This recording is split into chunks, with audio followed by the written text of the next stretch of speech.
All right, kind enough to give me a couple minutes here. She's a PBS NewsHour special correspondent, Leila Molana-Allen. Leila, Mike Leon, thank you so much for hopping on the podcast and doing this. Great to be with you, Mike.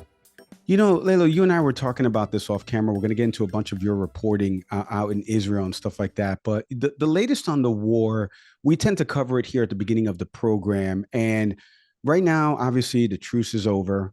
We have 15,000 or so Palestinians dead. We have what happened on October 7th. We've had Israel's response to all of this. You've been on the ground. You've been covering this 30,000 foot overview for our audience. Take us through not only a little bit of what you've been reporting on the ground, but Hamas recently said there won't be any more hostage negotiations if Israel continues their airstrikes. Now we've seen Israel starting to have airstrikes in the south of Gaza. We already know about the fighting in the north of Gaza. Take us through it all. And there's no end in sight here for this, unfortunately. But what do you make of it all? There is very sadly no end in sight. And of course, you know, one of the interesting and very sad things about this war, the many very sad things about this war, is that I think for a lot of people, when this started on the 7th of October, it came out of nowhere. Certainly for at least a year, many people had felt that Hamas was being incredibly quiet. I was in Israel over the summer reporting after the big attack by the IDF against Jenin camp, and then the mass protests that were taking place. Israeli society was completely divided, riven apart over this left-right divide, over Benjamin Netanyahu's extreme right-wing government that he'd formed. And you even had, you know, many senior members of the military deciding they weren't going to fight. Meanwhile, Hamas, even earlier in the year, when there were a few rocket strikes coming across, they would immediately say, nothing to do with us. It was the Islamic Jihad. It was a different faction. So people really didn't expect it immediately. But more than that, people in the rest of the world had turned their eyes away from Israel and Palestine. Even though there have been consistent wars in Gaza in 2021, and the years before that, of course, the largest and most recent war was in 2014, people really have decided that it's not a conflict they want to deal with, that it's too difficult, and that a few thousand deaths every few years is an acceptable cost to pay, and misery on both sides is an acceptable cost to pay. So when this suddenly happened, people who hadn't been watching it were shocked, and people who had were shocked that Hamas had come forward and done this, but weren't shocked as the reverberations started to happen. Because for those of us I've lived and worked in the region for 15 years, and this has been building. This has been building for a long time, not just what happened in Gaza and in Israel, but the reactions of all the surrounding countries. Now, what happened on the 7th of October, I've covered conflict for over a decade, as I say, and it's some of the most horrific, most personal violence I have ever seen. I was on the ground going into the communities that were attacked. I was speaking to the survivors, to the relatives of those who were killed. I was watching the evidence from Hamas body cameras, personal CCTV in people's houses that was retrieved, the victims' phones that were found there, the videos that were filmed before they died, looking at the remains of people's bodies.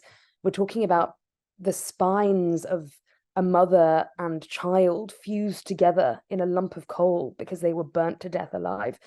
I mean, really just the most personal and horrifying kind of violence you can imagine. And of course, the reaction to that from Israelis, both hardline Israelis and the most moderate Israelis, many of whom lived in these kibbutzes along the border, was one of such shock, because the point of the foundation of this country, whether or not you agree with the way Israel operates now, the point was this would never happen again. And this isn't actually the Holocaust. What this kind of violence is the pogroms that preceded the Holocaust for many decades. A pogrom is a specific act of incredibly personal genocidal violence against Jews that was taking place across the world, and really people being dragged from their homes, their bodies mutilated, tortured in front of their children. And the fact that this could happen again, not war with the IDF, but people going into their homes, torturing their family members in front of them, torturing parents in front of their children, torturing children as well, killing them in this way, really has put everyone on the same side that this can't happen again. And the number of moderate Israelis I've spoken to who've said, I don't want Gazan children to die, but if it's their children or my children, it's going to be their children. So that's a huge shift we've seen, because what many people don't see is how many very moderate Israelis there are, how many people really do want peace and negotiation with Palestinians. And of course, then what we've seen on the other side is it began as it always begins, with rockets going back into far more high-tech rockets going back into Gaza than the ones that Hamas send out, which they have been continuing to do for 60 days. And they've obviously got a massive stockpile, far more than we imagined they could have after wars in recent years. But the more the airstrikes happened and the more the buildings fell and thousands of Gazans died, world opinion has started to change. And I think particularly during that ceasefire, when we started to see more voices as well coming out, the question of whether anybody can continue to support what Israel is doing, even with that final goal of getting rid of Hamas, and secondly, whether they ever can, is where we are now. And many people in the world now do believe that Israel is committing genocide. And genocide, of course, is a specific act under humanitarian law that is targeted at removing a group of people. Now, to kill people in what Gaza is, which is a kill box, many people feel that it's now bordering into that. And we are getting figures from the Israelis that they estimate between 1,000 and 2,000 Hamas fighters have been killed. Out of that 15,000 people who've been killed, out of the 30,000 fighters, Hamas fighters, they think are in Gaza, 1,000 to 2,000 in 2 months with 15,000 people dead. That's 1 in 10 people is a militant if they're lucky. Whether that can continue, with international support, I'm not sure. Leila, you fed into so many different follow-ups and angles there. And I wanted to read for you something that an IDF spokesperson recently said on Out Front with Aaron Burnett over on CNN. And he said something to the effect of, and I'm paraphrasing here, I can say that if this is true, and I think that our numbers will be corroborated, if you compare that ratio to any other conflict in urban terrain between a military and a terrorist organization using civilians as human shields, you will find that the ratio is tremendously positive, which I could not believe my ears. But I did want to play for you because you talked about it there about the humanitarian part of this. And I think that's the part that I live on. It's not pro-Palestine, it's not pro-Israel, it's pro-human life and what is going on here. Recently, Representative Seth Moulton was on the podcast with us. He's an Iraq war veteran here in the US. He's a congressman representing Massachusetts. And I asked him about this duality of the US helping to make the mess a little bit, but also providing the paper towels to clean up the mess, to kind of clean the analogy up a little bit. And I said, how do we live with this duality? Like, how are US citizens supposed to digest this? And what should Israel's response be? I want you to take a listen to his response. Let's react on the other side. Take a listen.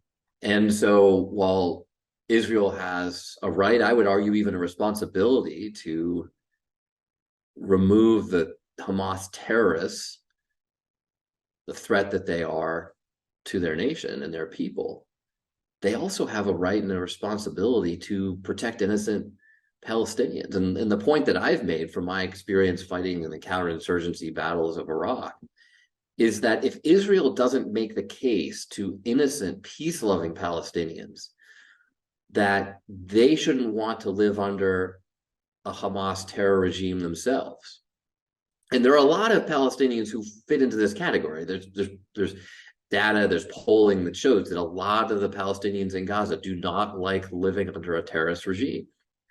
But Israel has to give them an alternative. They have to be able to provide a better future than Hamas, or else when they go in to take out Hamas, if they kill innocent civilians, as they already have been doing, they're just going to recruit more Hamas terrorists in the process. So the US's involvement in all this, similar to what he just said there, we're seeing a lot more responses like that. Senator Bernie Sanders talking about the aid and the conditions, and he wouldn't give this right now to Bibi's current government, which you just mentioned is right wing. And we saw some of the protests earlier this summer out of Israel. Secretary of Defense Lloyd Austin said something similar. Vice President Kamala Harris has said all this. What do you make of not only the US's involvement in this, but now some of the political figures in the US side saying, hey, Israel, you are killing innocent civilians? That ratio is terrible, like you just mentioned. What do you make, and what are you hearing from people that are out there in the region about the US's involvement in all this? So there are a few points to address here. The first one I just want to address is what you said there about that IDF spokesperson. Now, and this feeds into what America's doing. This is a propaganda war. The IDF has not had to fight a war in this way with this level of press scrutiny in the era of 24-hour news. It hasn't had a war on this scale in decades. Now, it's very interesting to watch the idea of press machine. Every day, a line will come out from the top level of the Israel Defense Forces. That will then filter down, and all the officials and spokespeople that day, whatever that line is, one day it's Hamas is worse than the Nazis because the Nazis were at least ashamed of what they're doing. Hamas is proud of it. Another day, it's a different line. Now, it's not that these things are true or untrue, but there's a very clear filter down press machine. And that filters down to the people who are speaking. By the second day, it filters down to the civilians, the Israeli civilians that you're interviewing. And by the third day, it's going around the world as the press line. But it's quite heavy-handed, and they're not very subtle about it. And they've changed direction extremely sharply as they started to notice different international reactions, because they're trying to fight this war on the press front as well as on the military front. And people inside the army who I've spoken to are very frustrated about this, because they say, for God's sake, it doesn't matter.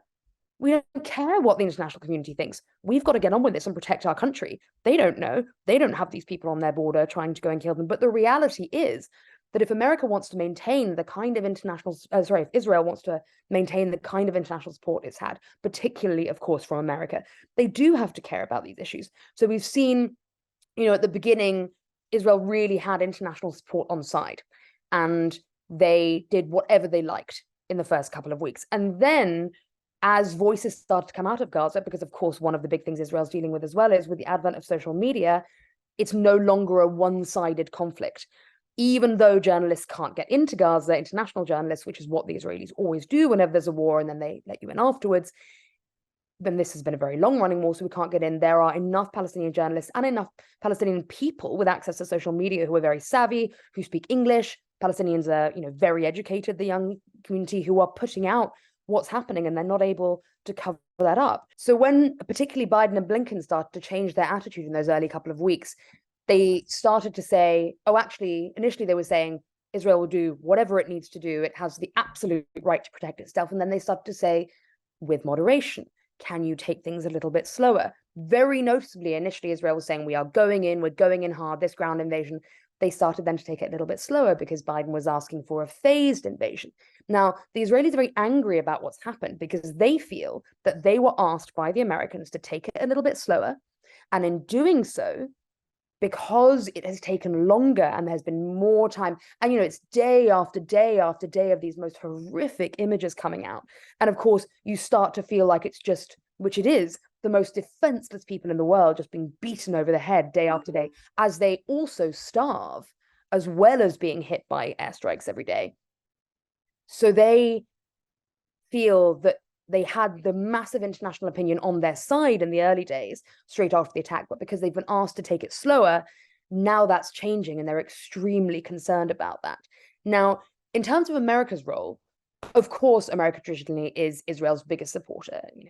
The amount of money they give to Israeli defense is quite incredible, and completely conditions how Israel is able to respond to these things. Now, traditionally, that's been because Israel is its strongest ally in the Middle East, but it's not its only ally in the Middle East, and it's certainly not its most important ally in the Middle East in many ways. Now, when Biden went to Israel and the Jordanian government turned around and said, we are canceling this summit that we were going to have because of what's happening in Gaza, that was a huge, huge punch in the face. For them to do that publicly, to not back channel, the Jordanians are incredibly calm. They're incredibly careful. They don't stand up and do things like this. They really balance both sides. They have American troop presence. They have British troop presence. They are one of the most important Western allies because they're so, so good at moderation, and they're so good at negotiation. So for them to stand up and do that was really a huge slap in the face for the Americans, and a warning that this is not going to be accepted, that murder on this scale won't be accepted, that the potential cleansing of Palestinians from Gaza will not be accepted. And immediately you saw the American administration start to change a bit. The second thing that happened was that Arab Americans turned around and started to get incredibly angry. And the Biden administration suddenly realized these people, just because we're Democrats, are not necessarily guaranteed to us. And they started to get very nervous. And you saw representatives from the Biden administration start going out into Arab American communities to try and repair those bonds. Because, of course, in America, the Palestinian community is incredibly strong and powerful. The Lebanese community is incredibly strong and powerful. Now, it might not necessarily be in politics the way that the Jewish community is, but it certainly is in business, in society. And many of these people are the people who made the links back into Arab society in America after 9/11, and the government's extremely dependent on them. So they're balancing these factors alongside the fact that, firstly, traditionally, both because of the Jewish lobby and because it's what they do, they have to support Israel. But maybe they're not willing to support Israel without end. Now, the other issue, of course, is the upcoming election. Biden's in such a difficult position because he cannot afford to alienate his center-right supporters because they'll go to Trump. So he can't turn his back on Israel, even if he would want to. So he's playing this very, very delicate game that some people see as gentle and paddling in the water. Most people see as incredibly weak. The attitude of Israelis is that the Americans aren't doing enough to support them. The attitude of Palestinians is that America is turning a blind eye and just putting out statements asking for moderation while they die in their thousands. Now, even people who traditionally have done very little publicly, like the UN, who traditionally just puts out statements, we are seeing the strongest language ever from the UN, from NGOs, publicly talking about genocide, publicly talking about the fact that the Israelis are committing war crimes in Gaza. This is a huge change from previous language, and it's because this is so extreme. And the third issue is Gazans themselves. Now, what they're facing, obviously, is completely unprecedented and utterly horrifying. 50% of Gaza is now gone. OCHA, which is the UN's humanitarian arm, have done satellite imagery, and they've looked at what they know of housing units. 50% of homes in Gaza are gone. 15,000 people are now dead. That's nearly 1 in 150 people in Gaza. And they will have no homes to go back to afterwards. They're now being pushed down into South Gaza, as they have been for weeks. Nearly 2 million people of the 2.3 million population are displaced into the south of Gaza. The Israelis have been saying for weeks, and again, this was a way in which they changed their posturing when they realized people were concerned about the humanitarian situation. It suddenly became all about how hard they were trying to keep Palestinians safe, when, of course, in many cases, they're hitting a building for one Hamas operative and killing 50 to 70 people in that same building, 50 to 70 civilians. And when I say 15,000 people are dead, 7,000 people are missing because they're still under the rubble. So that death toll, once finally people can actually lift the rubble up, because they're going through rubble with their bare hands. People are dying because they're crushed under buildings, and they don't have bulldozers because they're not allowed to have that kind of infrastructure. And even where they do have it, they don't have the fuel because of sanctions, because of the blockade that's been imposed, to be able to lift up that rubble. So many more people are actually dead than the current death toll is the likelihood. Now they've all been pushed down to the south of Gaza. It was boiling hot and they had no water. Now it's freezing cold and they have no shelter. And now the Israelis are saying, actually, we got it wrong. The main Hamas operation center is in the south. They think that Yahya Sinwar, who is the head of Hamas in Gaza, is in the south, in Khan Yunis, which is the biggest city in the south. Originally home to around 400,000 people, now home to well over 1 million. And people are still being killed in the south of Gaza every day. People were being killed as they evacuated from the north of Gaza. There is nowhere safe. And the other option is a humanitarian corridor is opened and they leave. And both Gazans and all other Palestinians and all Arab states know that if they do leave, they will never be allowed back. And that will be the ethnic cleansing of Gaza. And that's undoubted by almost everyone. And the fact that the Israelis have not stood up and said, no, we're happy to make a commitment that we'll let them back, makes it clear that that's a likelihood. So the way this is playing out is such that this is not a self-contained war. This is one where America's actions and their attitude to Israel may be permanently conditioned for the future. Israel has to make a choice about what's more important to them. And as I say, whether they can ever actually eradicate Hamas, which seems deeply unlikely, firstly, based on how much they've achieved so far in 2 months, having killed, we think, 1,000 to 2,000 operatives out of maybe 30,000. How deep these tunnels are, and how many they've managed to take out, and how many they've even managed to find, because it may be that the network isn't as extensive as their intelligence tells them it is. And thirdly, the fact that you can't kill an ideology. And if nothing changes, what this tells us is that after 17 years of no movement at all in the peace process, and of course, the fact that Hamas was theoretically elected in a disputed election by people. Now, when people say, oh, but Gazans elected these people, they wanted this, and you talk about Hamas support there. Hamas support was incredibly low, in about the 20% in the last poll that was done before this. and of course then shot up a week after the attacks, not because of the attacks, but because of the Israelis' reaction in the couple of days afterwards. It wasn't like that. But half of the Gazan population is under 18, so they weren't alive when the election happened. And another 25% of them weren't of voting age when the last election happened. Now, can you say for a second that if your leader was elected, not in your lifetime or in your childhood, they've been around for 17 years, and what was being done to you was being justified on the basis that you elected that person? I mean, for instance, think about Donald Trump and how people felt about Donald Trump. Now, that's your leader, whether or not you elected him, if he was in power for 20 years. So these are all things that people are starting to realize and think about, and it will condition how this moves forward. And we're now in a long-running war. This isn't a quick shot anymore, and it's going to change all these relationships moving forward and the future of this conflict. Quick break from our pod to tell you about a new pod at Fresh Roasted Coffee, Envy Pods. So if you go to freshroastedcoffee.com, my partner's shaking his head. That's a good transition. What are you kidding me? It was good. No, I shook my head. I was like, that's brilliant. Thank you. Thank you. Because I saw this picture earlier. I was like, I saw what you're doing. It is pretty good. That's right. So listen, the new Envy Pods over at freshroastedcoffee.com, the official sponsor of Can We Please Talk, environmentally safe, compostable. You can go check these out at freshroastedcoffee.com. When you open up the package, it smells delicious. I'm telling you, you can't smell it on here, but I promise you that when I opened this morning to make my cup of coffee, it was delicious. Head to freshroastedcoffee.com today. Use the promo code CANWEGET20 for 20% off your first order, or hit the link in our show details.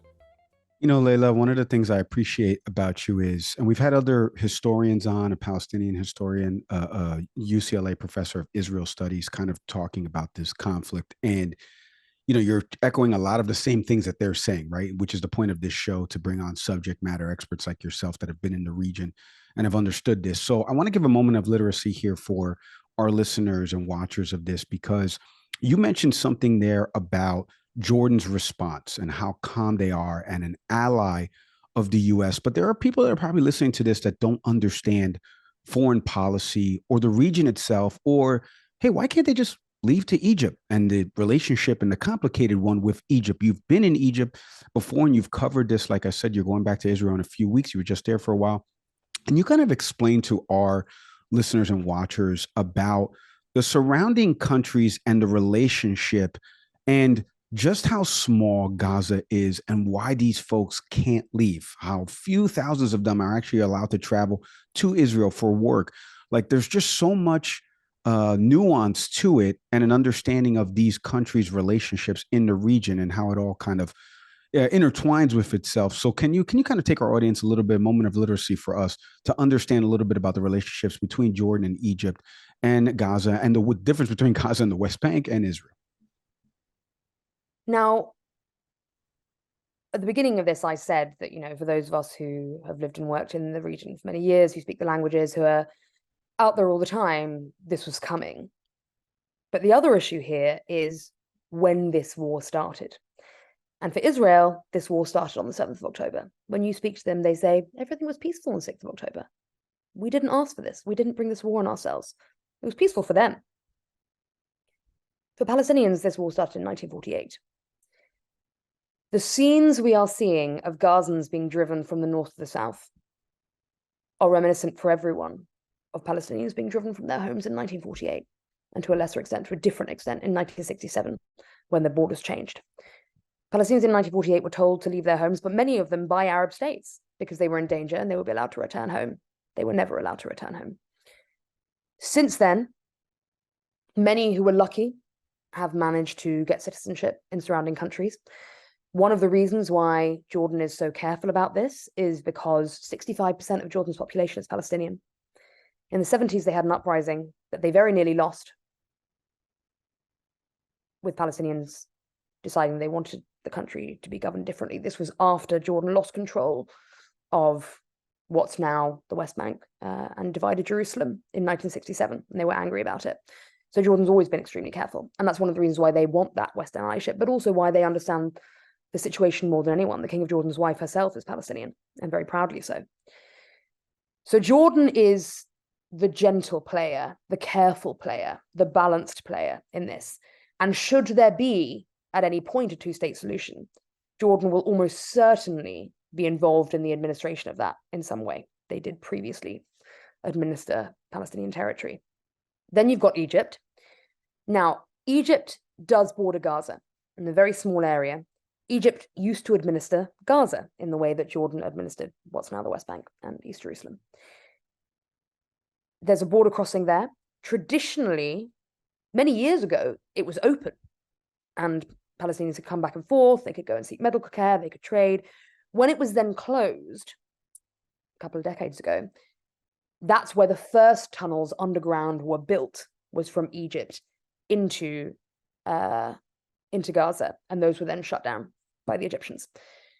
So now for many years, it's been shut. There have been small openings of the border for people to exit for certain reasons. So it's not closed to everyone. It's just closed to Palestinians to move freely as they should like, because they don't have passports. They do have identity documents, but they don't have, what we would consider it to be a passport. So they can go in sometimes for medical care. They can go in for trade. When things are peaceful, Egypt is the place that Gazans move back and forth from. They have many family members living there. That's also the only place they can travel from if they can fly, because they can get to airports in Egypt. Now, the West Bank is a totally different landmass on the other side of Israel that links on to the edge of Jerusalem, which is divided. Jerusalem is a divided city and a disputed city. The West Bank theoretically is land that belongs to the Palestinians. In the Oslo Accords, which were agreed with America overseeing, what was agreed that they divided up this West Bank land into 3 areas, about 40% of which 2 areas completely are under the control of the Palestinian Authority, which is the government that was formed to help Palestinians. And then about 60% of it is disputed land. Now, it's not supposed to be disputed. It's supposed to belong to the Palestinians. And theoretically, any future state in a two-state solution would be made up of the West Bank, Gaza, and potentially whatever is negotiated over Jerusalem. Jerusalem is the big sticking point for both Israelis and Palestinians, because they both want it to be their capital. It's the holiest city for both of them. And for Muslims, it's the third. Al-Aqsa Mosque, which is inside it, is the third holiest site in Islam. So that's what was supposed to happen. But for decades now, the Israelis have been building internationally illegal settlements inside the West Bank. There are 700,000 settlers living in the West Bank. The more of these settlements that are built, the less likely it is there will ever be a two-state solution. And while this conflict has been going on the last 2 months, I've been in all these West Bank towns, and you're seeing villagers being pushed out, forcibly displaced from their villages by violent settlers, many of whom have now rejoined the army, and the most experienced IDF officers have been sent to the war in Gaza. And now these settler areas are actually being run by settler soldiers. So they're pushing these herders out. We've seen now almost triple the number of Palestinians who were displaced from their villages in the last 2 years, displaced in the last 2 months. So it's definitely being used as an excuse while people's eyes are diverted to Gaza to try and clear more of that land. So what we're seeing is a slow and increasingly fast erosion, both in the West Bank and now in Gaza, of the land that should be a state for the Palestinians, which was theoretically agreed years ago, and now everyone has just kind of stepped back from and just hasn't happened in years. But the more that happens, the less likely it is they will ever have a state, and the less likely it is that there will ever be peace. Now, the question everyone will ask is, well, why can't they go to other Arab countries? They're Arabs.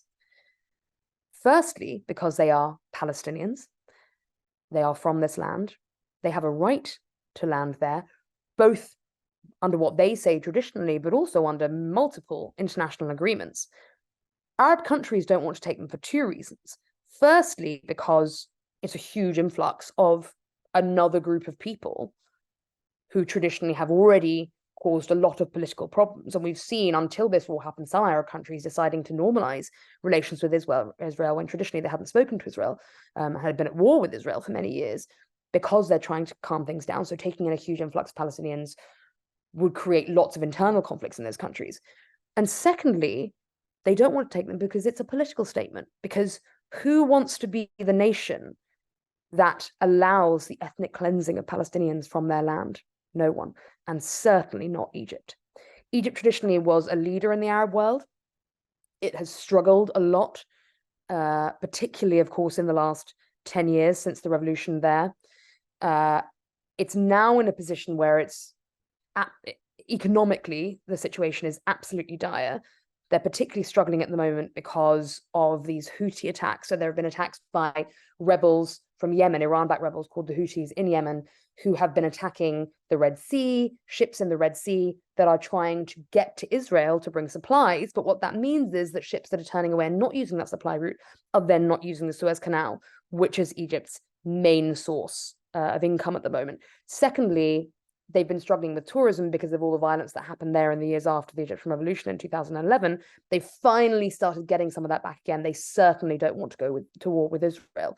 And thirdly, even if they did open the border, even if there was some kind of agreement whereby Israel swore that Gazans would be allowed to come back, they agreed to split the cost of rebuilding Gaza with the UN and America, you move them over the border at Rafah into the Egyptian desert. This is an incredibly dangerous area, full of jihadi militants. It's already restricted for Egyptians and many other people to go there in the first place. Are you going to have a refugee camp of 2 million people in this incredibly dangerous area? Who's going to run it? The UN, their Palestinian projects that they've run since 1948. So the UN provides services to all displaced and refugee Palestinians, provides schooling for them, provides medical care for them, was already 2/3 underfunded this year in terms of what they need just to keep those projects going before Gaza was destroyed, before all these camps in the West Bank with the raids that the IDF are doing there were destroyed. They're going to have to rebuild all of that. It's not really a tangible possibility. And of course, then the other factor you have in the region is Lebanon extending all the way through Syria, Iraq, and over to Iran. We've got these Iranian backers who we know were funding Hamas. But Iran has stepped up and said, you didn't tell us about this attack. They've said that Hamas did not agree this attack with them, and that Hamas seemingly expected Iran to step up and start fighting, and Iran has said it's not going to do that. Now, we are seeing a lot of fighting across the border with Lebanon. I lived in Lebanon for many years, and I've done a lot of work on and with Hezbollah. They are ramping up their attacks as well, but they are not interested in a war either right now because they're in a difficult position in Lebanon, where Lebanon has completely fallen apart in the last few years. More than 80% of people in Lebanon now live in abject poverty. There was a huge war with Israel in 2006 when many people died, and Hezbollah became national heroes because they fought Israel off. But if they start this war with Israel, they will lose all legitimacy in Lebanon because they will be seen as responsible for the deaths of many thousands of Lebanese. So there's currently a dispute between those who think that Hezbollah should be focused on Lebanon and those who think that they should be spreading across and working with Syria and with Iran against Israel. So there is a divide in that. But Israel is surrounded by countries that have various issues with its existence, with its behavior, but they're not as united with each other as people think they are. Leila, one of the things I wanted to get into with you, because you have such vast knowledge of not only the region, the countries, you've reported so much from the ground over there. Let's get into the media coverage of this. We've seen a lot of misinformation, disinformation, different places now. We've seen how social media has really risen with respect to different platforms and what the algorithm is serving people. For listeners and watchers that are listening to this, watching this, they say, I want to learn more about it, but I want a trusted source besides the Can We Please Talk podcast and Leila coming on. But I want to find out more about it. What books should I be reading? What journalists, what papers, or publications are very fair and balanced in their coverage? We've seen some of the ire of the Israeli government towards Haaretz and what they're reporting on. We've asked other people, scholars of the region, about this, but I want to get it from somebody who's doing this work. What would you recommend to people out there that want to learn more about it? Al Jazeera shouldn't be your only stop, but you should also make other stops across the media spectrum. What would you say to that listener or watcher about how to get information about this conflict? Now, I'm going to be very careful here because I am not in the practice of criticizing my colleagues.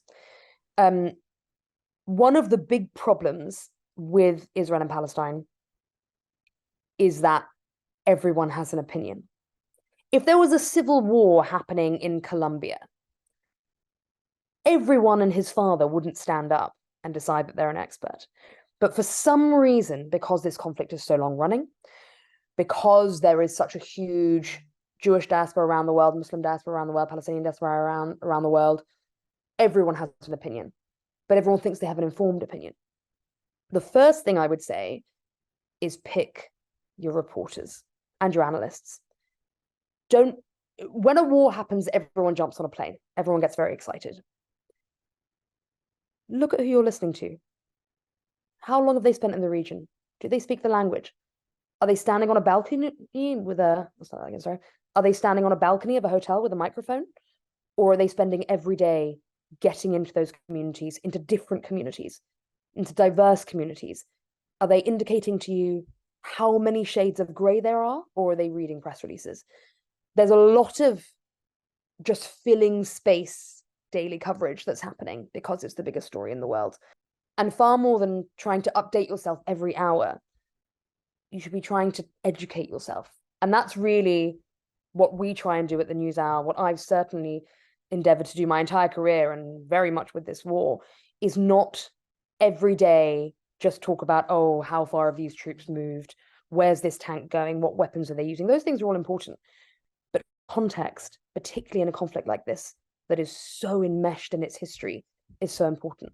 I spend every day when I'm out there going into a different community, talking to a different community about what they've experienced in the last few weeks, what they've experienced in the last few months, what they've experienced in the last few decades, to educate the audience about what they're learning, what's happening, and why it matters, and how it will affect the country moving forward. Things like what I was talking about earlier about how diverse Israeli public opinion is. It is united on this one issue of the war, but it will fragment again afterwards. Benjamin Netanyahu, the prime minister, is the most unpopular man in the country. He's insisting on continuing, and of course he can't step down during the war, but he wants to carry on afterwards. We'll see what happens then. We'll see whether this changes the face of Israeli politics, which it may well do. What's happening in Gaza is the biggest threat to Palestinian existence we've seen in decades. There are many, many different groups of Palestinians who think different things. What kind of viewpoint on Gaza are you being given? Many people think that Gaza was a wasteland before this war because they hadn't really seen anything about it. Gaza is a highly developed place. Palestinians have the highest literacy rate of all Arabs. It's around 97%. Highly educated society, very entrepreneurial, deeply community giving, engaged. If you look at the doctors who refuse to abandon hospitals in North Gaza, they've sent their families south and they're standing in these hospitals dying because they won't leave their people, because they won't abandon their jobs. Get to know the people in this war. Get to know the Israelis in this war as well. Get to understand that a kibbutz and a settlement are not the same thing. You know, the people who lived in kibbutzim across the border were some of the most peace-loving. Many of the people who were kidnapped and murdered on the 7th of October worked for charities that helped bring children from Gaza to hospitals. These are all shades of gray, and they're very, very important. So that's the first thing. Really look at whether the people you're listening to know what they're talking about. As I say, the language is so important. The history is so important. Have they lived out there? Have they done their homework, and how diverse is the spectrum of voices that they're giving you? Certainly, I mean, we all know which TV stations and newspapers are partisan and which aren't. You know, of course, as I say, the NewsHour has a very strong history of absolute impartiality, which a lot of people don't like. In this war, everybody wants you to take a side, and they don't like it when you say you don't have one. But they do respect it when they see that you are absolutely giving a voice to everyone. Newspaper-wise, of course, the Washington Post has extremely strong Middle East coverage. It's got a very, very strong, very human-hearted team.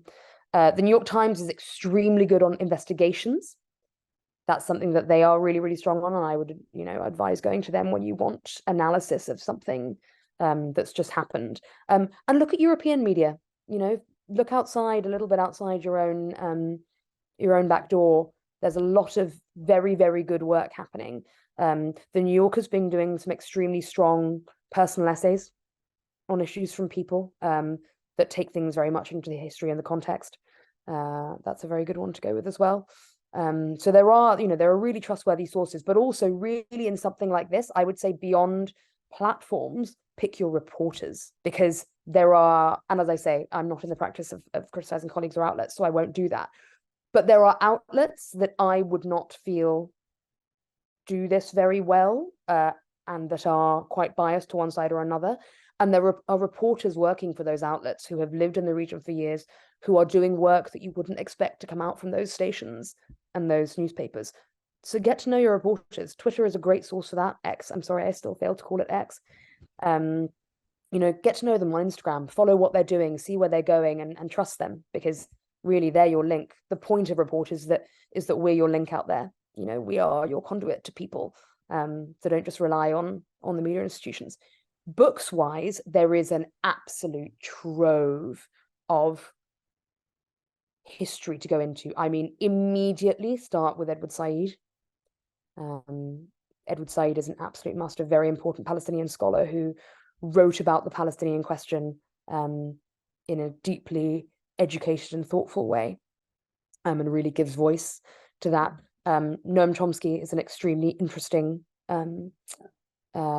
Jewish thinker who wrote about Israeli-Palestinian politics from a left-wing point of view, in terms of the fact that Zionism was supposed to be a left-wing project and it could work so well, with these states working together. David Hurst writes incredibly well on the political history of both Israel and Palestine and the entire region. There are multiple books he's written about previous peace processes that are really good to get into. That's just a few, a spectrum of kind of people to start with. But yeah, go and have a dig around. As soon as you start, there's a huge amount to do. There's also wonderful novels which really take you into the voices of these people. Susan Abu Hawa is an incredibly famous Palestinian novelist who's written some quite incredible books about the Palestinian story from 1948. So yeah, try and go and educate yourself a bit further back than just this war, because once you get into it and you realize all the nuances, this is a story that will be with us for the rest of all of our lifetimes. And it's worth getting into, because once you start to see the links, everything makes a lot more sense. And every time something happens, you will be able to contextualize it for yourself. The purpose of this show and why I started it as a former news producer at one of these outlets that you're mentioning about you wouldn't go to for coverage is because subject matter expertise, the tagline is, we talk to people who know what they're talking about. And like I've mentioned before in journalism, and why I started this show, about people's search habits being so lazy because they go to one place at 8:00 on one network and they take that and they carry that conversation wise out into the world. And I don't want them to do that. They're supposed to take a series of facts and commonalities across different outlets and interpret that as the truth. And you've done such a great job today. If you want to see more of Leila's reporting from over there in the conflict zones and the different countries she's covered, go to pbs.org. She's a NewsHour special correspondent. Leila, I can't thank you enough for coming on the program. I want to wish you continued success. Please stay safe when you do go back to the region, and you're always welcome on this program.